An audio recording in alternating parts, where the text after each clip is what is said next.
on the other side of this camera, if you were to come to me and you were to say, hey, how do I know who to settle down for? Let's find out what you want in your life, and then what qualities, characteristics from a partner will help you achieve those goals. Because at the end of the day, that's all this is. We got goals, we got things that we want in life, we got things that we want to do. And this person is a party to what you want to do.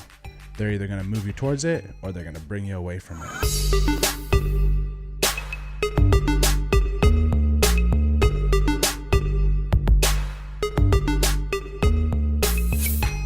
Welcome to the latest episode of the Fill the Gap podcast. I'm your host, Cody Allen. I'm the only host. I'm the only host there ever will be, I guess.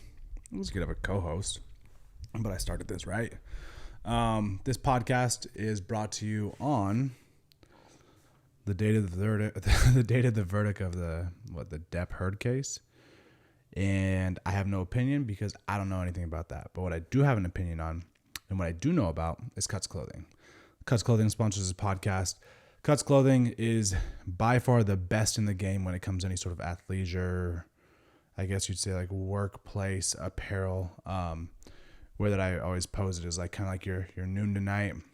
You could rock it at work in the morning, take off, go to get a drink with your boys, go on a date in the night. Damn, I even saw somebody wear the joggers to a wedding. So I rock it every day. I rock them in every one of these podcasts. Hats, cuts, the shirt. Yes, they make tanks too. So that's why your boy's sleeveless in this podcast, if you guys are watching. But use code the Cody Allen. I've been a partner with them for some time now. You get 15% off anything from their website. They also have women's clothes now. They just rocked out and dropped these like last week. So yeah, it's been a week since we've done one of these. Because, to be frank, and let me say that I'll say to be frank, but I won't say to be honest. I heard this from my buddy or learned it, or maybe I dreamt it. I don't know.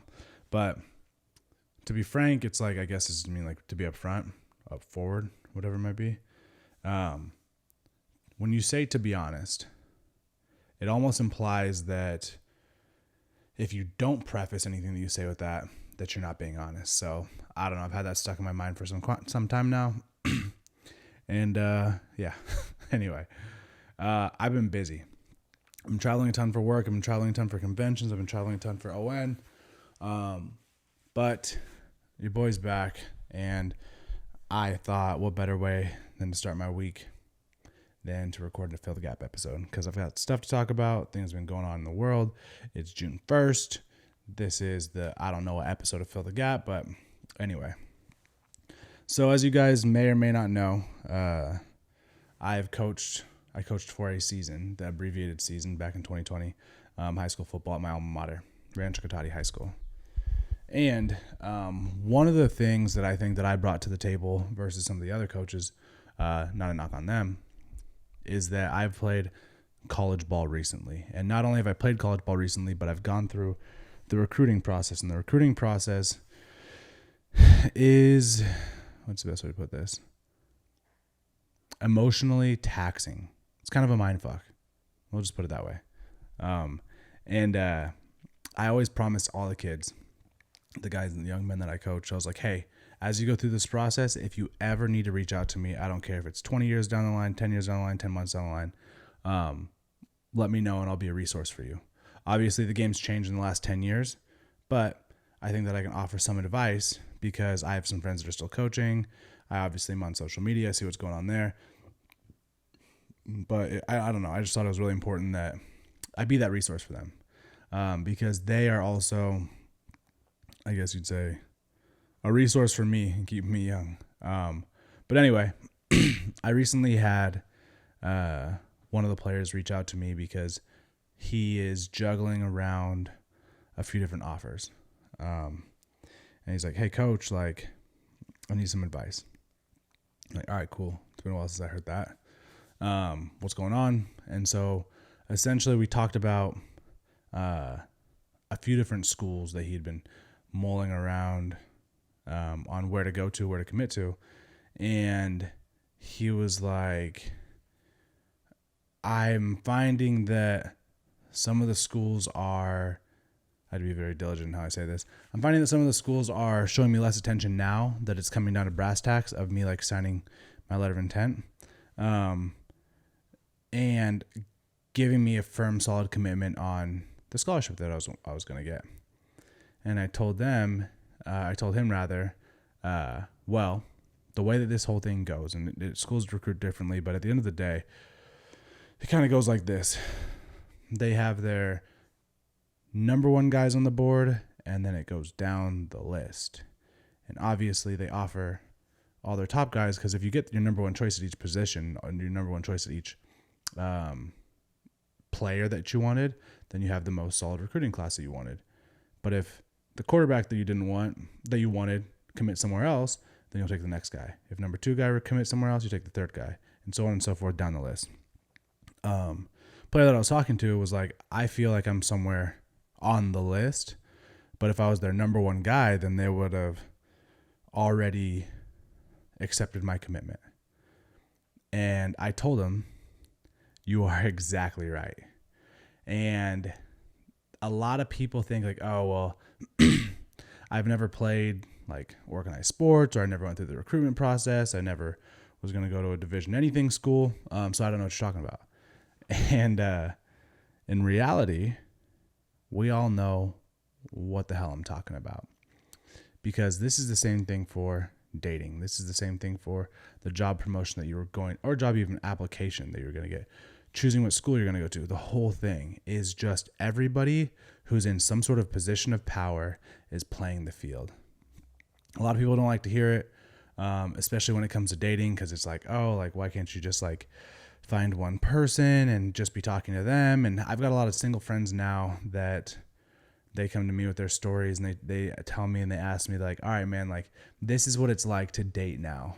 Everybody's talking to someone at some point. And I was like, all right, well, it was only a couple of years ago that I was dating, so it was like that back then too. I was definitely one of the people that were doing it.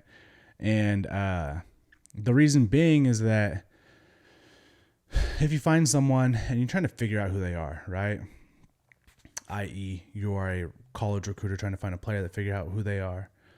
You need to do the best in-depth analysis of who this person is, because you're potentially committing to them in a lot of different ways. And by committing to someone else, you're foregoing other players and possibilities, or girlfriends, boyfriends, whatever it is. So it's super, super, super important that for your safety, not necessarily safety, but for the sake of your well-being in the future, you quote unquote play the field. You talk to multiple players, you talk to multiple people, you figure out what you like the most, because at the end of the day, colleges have a planned structure, plan for their future, college football teams, and they know what sort of player is going to fit in and make them a better person, or team rather. You don't necessarily know, you think you know, but you don't necessarily know what you want in, a lot of times, what you want in a mate, what you want in a partner, until you've gone through and kind of figured out some of the things that you don't want. It is much better to know what you want out of a partner and go and find that, and really kind of dig through the shit that people hide from themselves, or hide about themselves rather, than it is to go and trial date a bunch of people and be like, oh, well, I don't like that about them. I didn't know I didn't like that. Of course, you're not going to know everything that you don't like, but it'd be like, I didn't like that. It's like, all right, well, you know what kind of life you wanted. So you're not going to date a dude that never had a job, doesn't want a job, has no aspirations or goals or whatever. So just check that off the list. You already know that you want someone who is goal-oriented, all right? What I'm trying to say is that in athletics, in the real world, you have to get very good at understanding that people are quote unquote playing the field on both sides. And you can't get your feelings hurt. It is vastly different if you're being lied to, right? That's where character comes into play. And it's like, all right, well, if this person's going to lie straight to my face about them talking to other people or recruiting other players, as long as they're not rude about it, then you should be okay with it, right? Because you should be doing a little bit of the same thing. Because I told this player, I was like, you're not only looking at one school, are you? He's like, no. I'm like, well, they're going to do the evaluation process on multiple players, just as you should be evaluating them as a school. Because he started asking me, well, how do I know where to commit?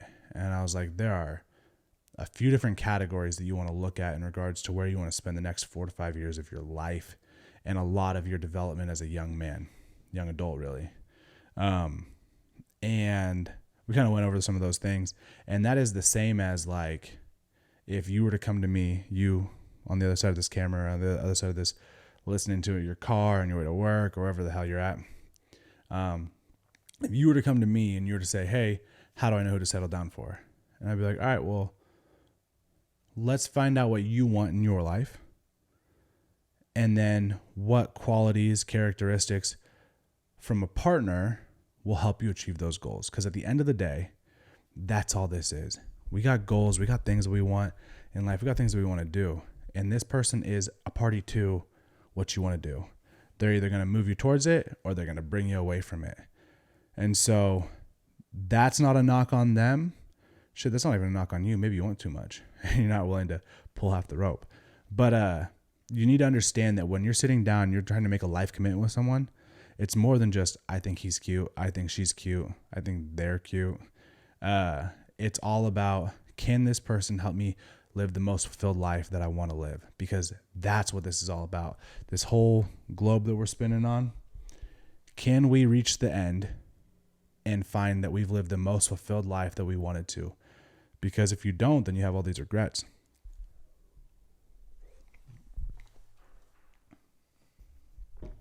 Anyway, no regrets, right? Because we always make all the right decisions. We've never made an improper decision ever. And we've never been wrong. So we don't need to talk about regrets. But